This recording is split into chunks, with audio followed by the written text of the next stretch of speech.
7 سماوات، 7 أراضي، 7 أبواب للنار، و7 آيات في أعظم سورة في القرآن الكريم. عمرك وقفت لحظة وسألت نفسك إيه سر الرقم 7 ده؟ ليه الرقم ده بالذات بيتكرر في كل حاجة حوالينا كده؟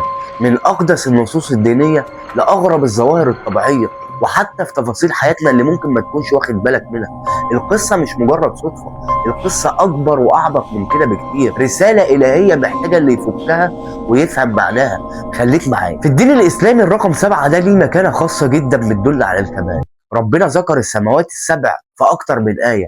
الذي خلق 7 سماوات طباقا، الله الذي خلق 7 سماوات ومن الأرض مثلهن يتنزل الأمر بينهن. صدق الله العظيم. الرقم 7 ده العبادات مرتبطة بيه بشكل مباشر.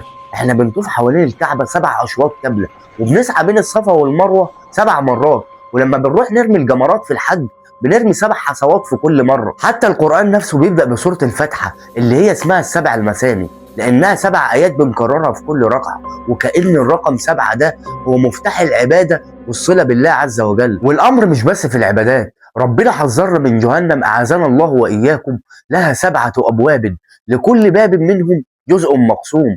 وفي المقابل النبي صلى الله عليه وسلم بشرنا ب7 يظلهم الله يوم لا يظل إلا ظله. 7 هنا 7 هناك، رقم بيفصل بين النعيم والجحيم. طب وقصة سيدنا يوسف عليه السلام كان فيها 7 بقرات سمان و7 عجاف و7 سنبلات خضر وأخرى يابسات.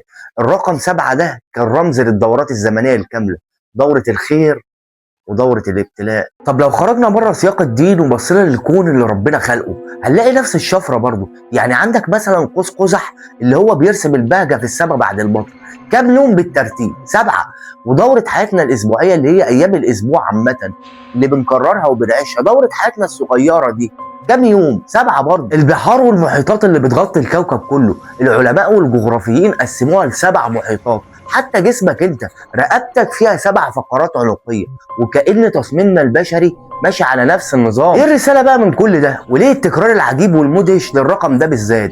الاجابه واضحه وبسيطه، وهي ان الكون مش ماشي فوضى، مش ماشي بالصدفه، في نظام الهي دقيق وقانون رباني بيحكم كل شيء بانتظام، من اكبر مجره في السماء لاصغر تفصيله في عبادتك وجسمك. الرقم 7 بيفكرنا دايما ان كل شيء ليه دوره بتكتمل، دوره الحياه، دورة الأسبوع، دورة الطواف، وإن بعد كل اكتمال في بداية جديدة وحكمة جديدة. المرة الجاية لما عينك تيجي على الرقم 7 سواء في الساعة أو في التقويم أو حتى لما تطوف تسعة أو لما تبص لألوان السماء، ما تشوفوش مجرد رقم، شوفوا كرسالة خاصة من ربنا ليك، رسالة بتطمنك وبتقولك إن أنت جزء من نظام كوني عظيم جدا ومحكم، فثق في التدبير وسلم أمرك